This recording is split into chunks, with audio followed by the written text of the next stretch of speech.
का प्रोसेस इस वीडियो में जान सकते हैं। काफी कैंडिडेट फ्रेशर है और वो एसएसबी इंटरव्यू प्रोसीजर के बारे में अवेयर नहीं है और इससे उनको एसएसबी इंटरव्यू वाले टाइम प्रॉब्लम होती है। उनको कभी भी एसएसबी इंटरव्यू के डूज एंड डोंट्स नहीं पता होते। उनको नेसेसरी डॉक्यूमेंट्स जो इंटरव्यू के टाइम रिक्वायर्ड है उसके बारे में नहीं पता होता। तो आइए एसएसबी इंटरव्यू के बारे में बात करते हैं और वेरियस सोर्सेज के बारे में भी बात करते हैं जो आपकी हेल्प कर सकते हैं प्रिपरेशन में आपके फर्स्ट अटेम्प्ट में अपीयर होने से पहले। अगर आप इस वीडियो को ध्यान से देखोगे तो आपको कोई भी बुक ओवरऑल एसएसबी इंटरव्यू के बारे में जानने के लिए नहीं लेनी पड़ेगी। तो बात करते हैं 5 day SSB schedule. Reporting day, सबसे पहले डॉक्यूमेंट वेरिफिकेशन होती है रिपोर्टिंग डे वाले दिन एसएसबी बोर्ड में। आपको जो कॉल लेटर में प्लेस मेंशन की गई है उधर रिपोर्ट करना होता है। मोस्टली आपको MCO movement control office report करने को बोलते हैं। आपको इसमें कोई डिफिकल्टी नहीं होगी क्योंकि उसी सेम डे काफी कैंडिडेट्स रिपोर्ट करते हैं तो आपको किसी ना किसी की कंपनी तो मिल ही जाएगी। कुछ सेंटर्स के रिपोर्टिंग डे और स्क्रीनिंग डे सेम होते हैं। आप अपने कॉल लेटर में इंस्ट्रक्शन को एक बार फॉलो कर लेना क्रॉस चेक करने के लिए। जब आपका रिपोर्टिंग टाइम अर्ली होता है जैसे कि सुबह 6 बजे तो आपकी स्क्रीनिंग भी उसी सेम डे होती है। अगर आपका रिपोर्टिंग टाइम दोपहर को 2 बजे है तो आपकी स्क्रीनिंग नेक्स्ट डे होगी। आप या तो एमसीओ रिपोर्ट कर सकते हैं या बिफोर टाइम आप सेंटर डायरेक्टली रिपोर्ट कर सकते हैं अपने खुद के अरेंजमेंट से। आप किसी को भी अपने साथ अकंपनी नहीं कर सकते सेंटर के अंदर। अगर आप एमसीओ रिपोर्ट करते हैं तो आपको सेंटर की बस से सिलेक्शन सेंटर लेके जाया जाएगा। आपको उसका कुछ पे नहीं करना होगा। ये एक फ्री सर्विस होगी जो सिलेक्शन सेंटर प्रोवाइड करेगी। एक बार आपने रिपोर्ट कर लिया तो आपको ब्रीफ किया जाएगा और उसके बाद आपके डॉक्यूमेंट्स 1 बाय 1 चेक किए जाएंगे। एक बार आपके डॉक्यूमेंट्स वेरीफाई हो गए तो उसके बाद आप अपने रूम्स में प्रोसीड कर सकते हैं। आपको अपना मोबाइल फोन डिपॉजिट करवाना पड़ेगा और अंदर आप कोई भी इलेक्ट्रॉनिक डिवाइस नहीं लेके जा सकते। तो अब बात करते हैं स्टेज 1 टेस्टिंग की। इसमें होगा स्क्रीनिंग। स्क्रीनिंग प्रोसेस इसलिए होता है ताकि कुछ पोटेंशियल कैंडिडेट्स को पिक कर सके उनमें से जिन्होंने पर्टिकुलर एंट्री के लिए रिपोर्ट किया है। ये इसलिए होती है बिकॉज 100-200 स्टूडेंट्स अपीयर होते हैं ऑन एवरेज और उन सबको 5 दिन में असेस करना बहुत डिफिकल्ट होता है। तभी स्क्रीनिंग में 30-40 कैंडिडेट को सिलेक्ट करते हैं जो आने वाले आगे 4-5 दिनों में काफी टेस्ट के लिए जाएंगे। स्क्रीनिंग में कुछ ऐसे टेस्ट होते हैं जैसे कि OIR, ये verbal and non verbal test होता है। कभी कभी ट्रिकी एंड लेंथी होता है जिसके लिए अच्छी प्रिपरेशन करनी पड़ती है। आप SSB OIR e books download कर सकते हैं अपने डिवाइसेस में DDE की ऑफिशियल वेबसाइट से। ये याद रखना कि OIR बहुत इंपॉर्टेंट पार्ट होता है जो आपकी हेल्प करता है स्क्रीनिंग क्लियर करने के लिए और आपको स्टेज 2 टेस्टिंग पे लेके जाने के लिए। और OIR बुक ई-कॉमर्स प्लेटफॉर्म्स जैसे कि Amazon और Flipkart पे भी अवेलेबल है। इस टेस्ट के बाद आप प्रोसीड करते हो PP एंड DT पे। Picture perception and discussion test में स्टोरी राइटिंग और डिस्कशन होती है। आपको 30 सेकंड के लिए एक पिक्चर दिखाई जाती है। बाद में आपको उस पिक्चर के बेस पे एक स्टोरी लिखनी होती है 4.5 मिनट में। उसके बाद आपको सब ग्रुप्स 14-15 मेंबर्स के में डिवाइड कर दिया जाएगा। सबसे पहले लेफ्ट साइड पे बैठा हुआ कैंडिडेट अपनी स्टोरी नरेट करेगा, फिर उसके साइड वाला और ऐसे ही सारे कैंडिडेट्स अपनी स्टोरी नरेट करेंगे जो लास्ट में ग्रुप डिस्कशन में फॉलोड होगा ग्रुप मेंबर्स के बीच में। ग्रुप डिस्कशन का पर्पस होगा to come up with common story. ये टेस्ट की रोल प्ले करेगा और इस टेस्ट में एक्सेल करने के लिए आप PP and DT e books download कर सकते हैं जिसमें आपको proper guidance, short stories, sample pictures और स्लाइड्स मिलेगी। PP DT कंप्लीट करने के बाद आपको 2-3 घंटे का रेस्ट मिलेगा और फ्री में लंच भी मिलेगा। आपका स्क्रीनिंग रिजल्ट इसके बाद डिक्लेयर होएगा।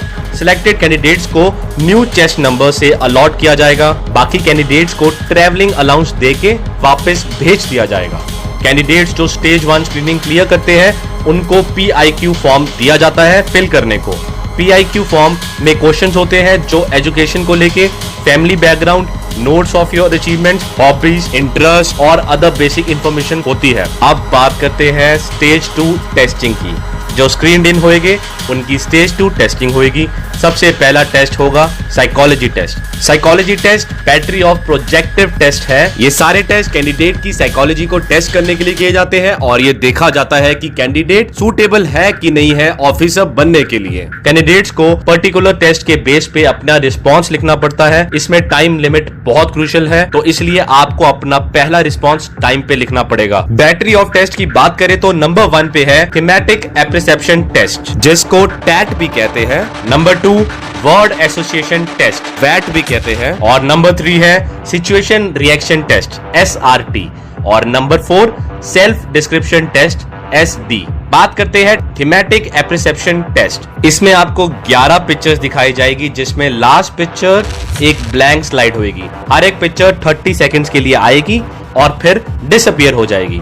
उसके बाद आपको 4 मिनट्स का टाइम दिया जाएगा स्टोरी लिखने के लिए उस पिक्चर के बेस पे। 4 मिनट्स के बाद नेक्स्ट पिक्चर आएगी 30 सेकंड्स के लिए और फिर सेम प्रोसेस चलता रहेगा लास्ट स्लाइड तक। अब बात करते हैं वर्ड एसोसिएशन टेस्ट। इसमें आपको 60 वर्ड्स एक के बाद एक दिखाए जाएंगे। हर एक वर्ड स्क्रीन पे 15 सेकंड्स के लिए रहेगा। उन 15 सेकंड्स में आपको वर्ड के अकॉर्डिंग एक सेंटेंस लिखना है, जो भी आपके माइंड में आएगा सबसे पहले उस वर्ड को रीड करने के बाद। और उसी तरह आपको 60 वर्ड्स कंटिन्यूअसली लिखने हैं बिना किसी पॉज के बीच में। अब बात करते हैं SRT की, सिचुएशन रिएक्शन टेस्ट। आपको बुकलेट मिलेगी जिसमें 60 सिचुएशंस लिखी होगी।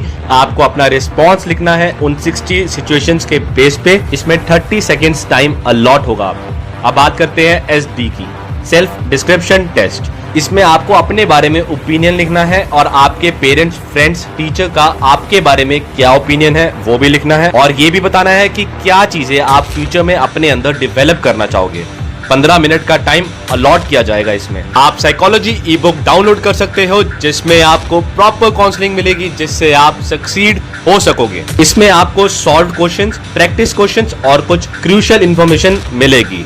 और आप TAT, TAT2, WAT, WAT2, SRT e books download कर सकते हैं। अब बात करते हैं GTO की। ये भी एक आउटडोर टास्क की सीरीज है। मेन एम इस टास्क का होता है अपनी क्वालिटीज को जज करना ग्रुप परफॉर्मेंस के टाइम। याद रखना, ज्यादातर टास्क इस सीरीज में ग्रुप टास्क है। आपको अपने ग्रुप को अपनी बेस्ट क्वालिटी से सपोर्ट करना होगा और compete नहीं करना होगा उनके साथ किसी भी मैनर में। अब बात करते हैं series of test in GTO। सबसे पहले है GT। इसमें back to back group discussion होगी 2 टॉपिक्स पे, मोस्टली करंट अफेयर्स पे। अगला है GPE, ग्रुप प्लानिंग एक्सरसाइज। इसमें हर एक कैंडिडेट को एक प्लानिंग लिखनी होगी, जो प्रॉब्लम मेंशन की है उसको लेके और जो मैप दिया है उसको लेके। बाद में ग्रुप मेंबर को आपस में डिस्कस करना होगा उस प्रॉब्लम के बारे में और एक कॉमन प्लान निकालना होगा सबकी सहमति से। बाद में एक ग्रुप मेंबर को पूरी कॉमन प्लानिंग एक्सप्लेन करनी होगी पॉइंटर और मैप की हेल्प से। अब बात करते हैं PGT, प्रोग्रेसिव ग्रुप टास्क। इसमें आपको कुछ ऑब्स्टेकल्स को क्रॉस करना होगा सपोर्टिंग मटेरियल की हेल्प से, जैसे कि रोप, प्लैंक, वुडलॉग एक्सेट्रा। कुछ रूल्स जरूरी है फॉलो करने के लिए इस टास्क के टाइम। ये एक फुल ग्रुप एक्टिविटी है। अब बात करते हैं HGT की, हाफ ग्रुप टास्क। ये काफी PGT के सेम है, पर लेकिन नंबर ऑफ ग्रुप मेंबर्स इसमें हाफ होएंगे। आपको इसमें ज्यादा चांसेस दिए जाते हैं अपना पोटेंशियल दिखाने के लिए। अब बात करते हैं IOT की, इंडिविजुअल ऑब्स्टेकल टास्क। आपको इसमें 10 ऑब्स्टेकल अटेम्प्ट करने हैं इंडिविजुअली। हर ऑब्स्टेकल में कुछ पॉइंट्स हैं 1 से 10 तक। अब बात करते हैं कमांड टास्क की। आप इस टास्क में कमांडर होंगे। आपको इसमें कुछ ऑब्स्टेकल को क्रॉस करना होगा 2 या 3 सबऑर्डिनेट्स की हेल्प से। आप अपने ग्रुप से 2 या 3 कैंडिडेट्स को चूज कर सकते हैं जो आपको लगता है कि आपकी हेल्प कर सकते हैं ऑब्स्टेकल्स क्रॉस करने के लिए। अब बात करते हैं स्नेक रेस या ग्रुप ऑब्स्टेकल रेस की। सारे ग्रुप मेंबर्स एक दूसरे ग्रुप मेंबर्स के साथ इसमें स्नेक को रोप की तरह होल्ड करेंगे। उनको इसमें सर्टेन ऑब्स्टेकल क्रॉस करने हैं स्नेक के साथ। इसमें भी सर्टेन रूल्स है जैसे बाकी टास्क में है। ये काइंड ऑफ रेस होएगी डिफरेंट ग्रुप्स के बीच में। ये काफी मजेदार होती है। अब बात करते हैं इंडिविजुअल लेक्चरेट की। इसमें कैंडिडेट अपना टॉपिक सेलेक्ट करेगा और फिर उस पर 3 मिनट तक लेक्चर देगा। इसमें आपको 4 टॉपिक दिए जाएंगे जिसमें से आपको एक टॉपिक सेलेक्ट करना है। अब बात करते हैं FGT की, फाइनल ग्रुप टास्क। ये PGT की तरह ही है और एक और चांस है आपको अपना पोटेंशियल दिखाने को। आपको GTO ई बुक जरूर लेनी चाहिए क्योंकि उसमें एग्जैक्ट ब्रीफिंग दी है हर एक टास्क की, डिटेल्ड डूज एंड डोंट्स दिए गए हैं। हर एक टास्क एक्सप्लेन किया गया है पिक्चर्स के साथ, practice questions, description, GD topics और भी काफी चीजों के साथ। और इसके बाद होगा आपका पर्सनल इंटरव्यू।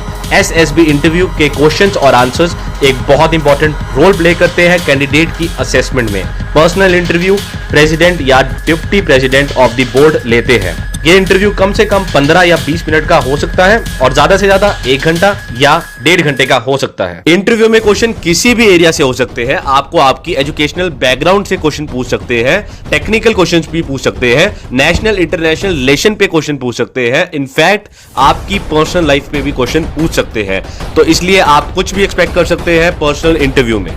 उसके बाद होगी कॉन्फ्रेंस। हर एक कैंडिडेट एसएसबी मेंबर्स को फेस करेगा। कैंडिडेट्स जनरल क्वेश्चन फेस करेगा जैसे कि how was your stay, what did you learn from this. Conference सिर्फ ये डिसाइड करने के लिए है कि आपको इंडियन डिफेंस फोर्सेस में ऑफिसर के लिए रिकमेंड करना चाहिए या नहीं। सारे असेसर्स कलेक्टिवली डिसाइड करते हैं आपकी सूटेबिलिटी। कुछ कैंडिडेट्स जो बॉर्डर लाइन पे है उनसे सर्टेन क्वेश्चंस पूछे जा सकते हैं जो डिसाइसिव वन होंगे। 3 असेसर्स, जीटीओ, साइकोलॉजिस्ट और इंटरव्यूइंग ऑफिसर कलेक्टिवली डिसाइड करेंगे आपकी रिकमेंडेशन के लिए। तो दोस्तों ये था हमारा आज का टॉपिक। उम्मीद है कि आपको वीडियो समझ आई हो। और दोस्तों मैं आपको एक और बात बताना चाहूंगा, अगर आप डिफेंस एस्पिरेंट है तो आपको डिफेंस डायरेक्ट एजुकेशन का इंस्टाग्राम पेज जरूर फॉलो करना चाहिए, जहां पे आपको डेली बेसिस पे motivation, updates, news and exam notification मिलेगी। अगर आपको वीडियो अच्छी लगी हो तो लाइक करिए और अपने दोस्तों से शेयर करिए ताकि सबको इसकी नॉलेज मिल सके। अगर आपको कोई भी डाउट है फटाफट नीचे जाइए और लिखिए, हम पूरी कोशिश करेंगे उसको क्लियर करने की। Thank you so much.